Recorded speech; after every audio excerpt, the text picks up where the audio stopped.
What inspired you to enter this business? This is a very interesting question which you have asked, because people who goes to the R&D consultancy and regulatory across the world, they generally prefer to work with a company, not to start their own business. I started this business somewhere in 2014, and as you must have seen from my profile, I was on the board of Chemo Group. That is a generic company in Spain and one of the largest generic company of Europe. I was in the board of that company as a director of R&D and strategic planning. There I thought that why not to help the companies in India and across the world instead of helping only one company. Though I've been appointed by that company through European Union government, and I became the first Indian to get the blue residency card from European Union government. And I was with them for a couple of years. That instilled me to why not to help in a broader way, especially in R&D. So I came back to India in 2014 December. I started my own firm, Novel Consultant. And to be an entrepreneur for an R&D person, always very tricky, because you have to set up your own lab and hire more people. I have thought of going in a different way. Instead of having our own lab, I started using the laboratories across the world with my associates. And it helps me a lot, and getting a lot of companies are getting benefit out of it. What is your core business? My core business is giving R&D consultancy and development to formulations and regulatory and clinical related to this activity. And to very selected clients, I offer my consultancy for API development. And regulatory, I mainly do for critical queries which companies are getting from various filing of ANDs and dossiers. And sometimes from European Union, I get the queries to resolve when they got some critical query in the GMP. So, but that activity, giving full consultancy regarding GMP and GLP, is limited to, but mainly it is R&D related activity. And one major activity which I am doing is R&D management, which may be new for you also, because across the world, there is no institute in the world who is giving a full-time course on R&D management. In 2015, I have been contacted by one very big institute for a business house, that is IESC Business School from Barcelona, through their professors, to help them in developing this course. IESC, everybody knows, it is almost number 5th after Stanford Report Business Ranking, Institute ranking. So I give the consultancy to various companies in Europe and also in India for establishing R&D management system or revamping their R&D management. And in fact, I am guiding one company which is in NCE business from 120 years. They are taking my services to revamp their total R&D management system, will help them in improving their timelines and cost substantially. This is my core business. What are the unique strengths of your company? Unique sense is always a knowledge, and sharing the knowledge with the people, not as a teacher, but more as a companion. This is what people feel like, that it is very nice to work with my company and myself. This is the unique proposition I'm using always. What have been the major achievements of your company?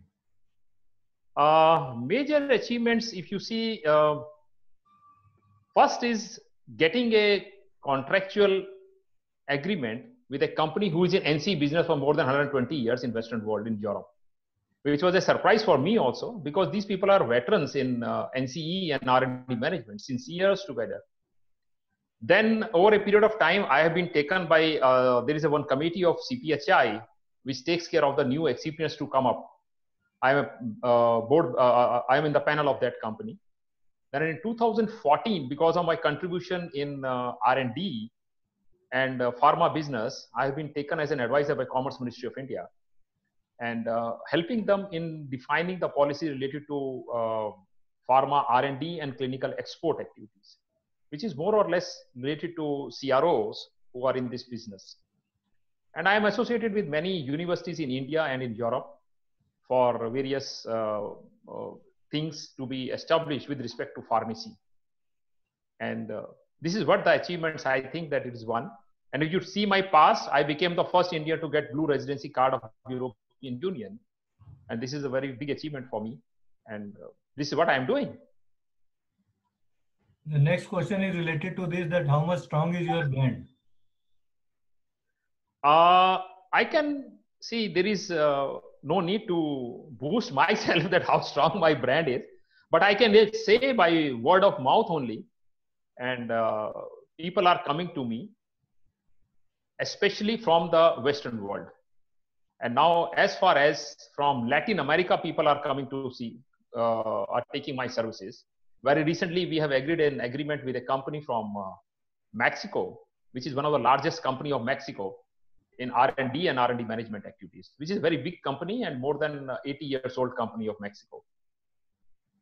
So this is what I can say the brand is, speaks about on its own, because I have a clientele list in Europe and US and now in Latin America, and few are in India. How do you look at the opportunities? Opportunities are tremendous. If as a R&D consultant, you keep yourself abreast with the latest things which is happening. And once you are totally abreast with your own happenings in the world, that I can give you one example that all these things have paid me very well, because in 2017, we became the first Indian to be nominated for the International Innovation Award in CPHI 2017. We became the first Indian in formulation category. And our competitors in that were companies like Pfizer, Glaxo, Orbis. Mine company is a very small company as compared to the giants. So I can see that the future is there, very big future. Only thing is you have to keep yourself updated with the knowledge and go on interacting with the people. And or some companies wanted to get back to their own country, because everybody is saying the European company. Yesterday I was seeing some videos from your site. Everybody saying that company wanted to come to India because there is a lot of opportunity. China is closing. I don't think this is the correct review they are doing it, because I'm in dealing with so many clients in Europe and US. Yes, many wanted to come to India, but there is again a big chunk of manufacturers who want to consolidate themselves to their own country. And those countries, governments are also opening up with various SOPs and various benefits to put up their plant in their own country. So those countries, those companies are very much open to take the services from consultants like us. What are your views on the pharma industry in general? See, pharma, if you say, it is a saying in India or everywhere, jab tak log bimar honge, dawai to khani padegi. Okay. So pharma industry is going to grow everywhere in the world, because it is like nowadays it is like food. Everybody is taking, most of the family, you will find the people are taking medicine now and then for anything else. If it is not a medicine, it is a nutraceutical product. So this is going to grow, but if India has to grow properly, it has to be very systematic. So government has announced various benefits and various things after this COVID in India, but they are to be implemented very judiciously. And Indian pharma industry should understand the pulse of Western world if they are in export business very properly, because scenario is going to change very soon, very soon. It will not be the same as we used to have from last 10 years. Dynamics are changing. International marketing dynamics are changing a lot. What are the challenges? Challenges is that how you can approach these clients, if I say the consultancy, these clients across the world, and prove them that you are able to deliver to their expectations, because this is becoming a very much challenging, because a lot of consultants have become, people are becoming consultant. Maybe people are getting into this business of consultancy after post-retirement. You might be aware of that. And many are becoming consultant, because I am now and then getting a call from many senior people who have been relieved from the companies. And they wanted to become a consultant now because they don't want to job. They still have some few years to be retired. But they have to keep it in mind that they have to be very much thorough in this business. It should not be a stopgap. This is what the challenge people are going to face in the coming years. What would competition you is going about your team and associates? Okay, I work in a very unique way. It is not a simple way of having an office and keeping few number of people with us. No, I work on a model that I have associates in US, Europe, and also in Latin American countries. And of course, 2 are in India also. We all work as an independent consultant also, and we also leverage each other's potential when it comes to a big R&D projects for the various activities. Because nowadays, I am seeing in the Western world specifically, companies are interested to lock with one consultant and take all the activities done through them, maybe regulatory, maybe R&D, maybe clinical, maybe GMP, maybe GLP, even for clinical, they are coming to me that we want to do this clinical activity phase 3 study or phase 2 study. You help us with your associates to get it done. So this is the thing which is happening now. And it works very well nowadays. I'm seeing that when everybody wanted to work from home, this works very well. And we are able to use the potential of various people across the world. So this is a makeshift type of flexible arrangement. This is makeshift and flexible, and I'm following it from since 2014 only. From the day one, I'm doing that. And whenever we have to develop some product for some company, just like that, at present I'm doing it. I have an associate product development laboratories attached with me. They develop the product under my guidance, and they have their facility, they have the scientists, equipments, everything. Under my guidance, they develop the product, and then we transfer the whole technology to various companies, whosoever is my client. This is how we do it. Who are your blue chip clients? You want to mention their names or not? That is your choice. I can only say naming all the clients is not possible, because when we have a secrecy agreement, we have to keep secret everything. But I can also say that they are the, as I explained to you, they are the NCE big generic companies located in Latin America, and in India. How do you foresee the future of your company? I do disclose the name. Pardon? How do you foresee the future of your company? Can you repeat the question, please? Future. I see it is very good.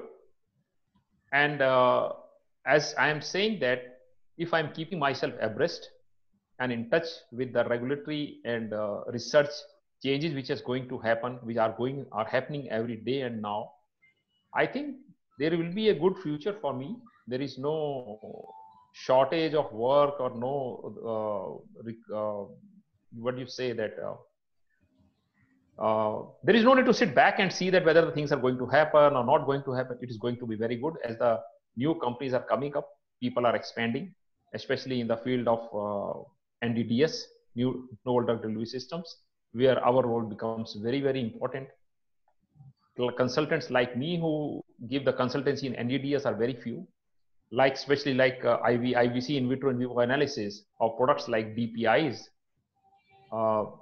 There people are very less, where I think that it will be good. It is going to be good. What is the biggest compliment you have got in your career? Okay. Near compliment in on 2nd October 2013 in Spain. I was staying in Madrid at that time. There was one unveiling of Mahatma Gandhi statue in the courtyard of in the garden of Parliament of Spain. It was the old Parliament of Spain building, where the Queen of Spain has come there, Reina Sofia, and there in due time, very eminent Indians who are staying in Europe and achieved some level, they have been called to Madrid for that particular function. And in that function, our ambassador, Dr. Sunil Lal, Mr. Sunil Lal, introduced few Indians to Queen, and I was fortunately one of them. Great. And he introduced that who is so and so. He has got to Europe and Spain to help the companies in here in R&D activities.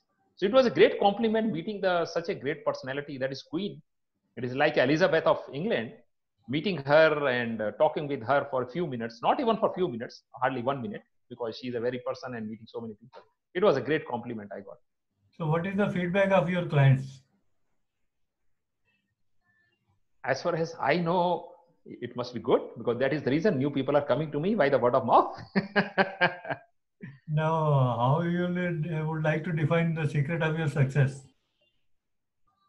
Secret is always secret. Okay, I'm just joking. There is nothing secret, because once you're in this line, you have to be very active or proactive as far as your knowledge is concerned, and as far as your the most, apart from knowledge, the most important secret I think I have is dealing with the people. Because when you're a consultant, you have to deal with top management, middle management, and sometimes at the people at the bench work. When you treat them as your companion, not as a boss or as a consultant, that jitna knowledge hai utna hi denge, you will not give more than what I have been contracted, then the things become little uneasy. I may be contracted for one activity. Sometimes I land up and sit back at my house and see that, oh, I've given this much knowledge also, which has a separate contractual generally. But it doesn't go with me like that. Being a consultant, I go on giving the information which they want. And this is one of the things which my clients also like it, that I'm not restricted myself in consultancy to one area where they have entered into a contract.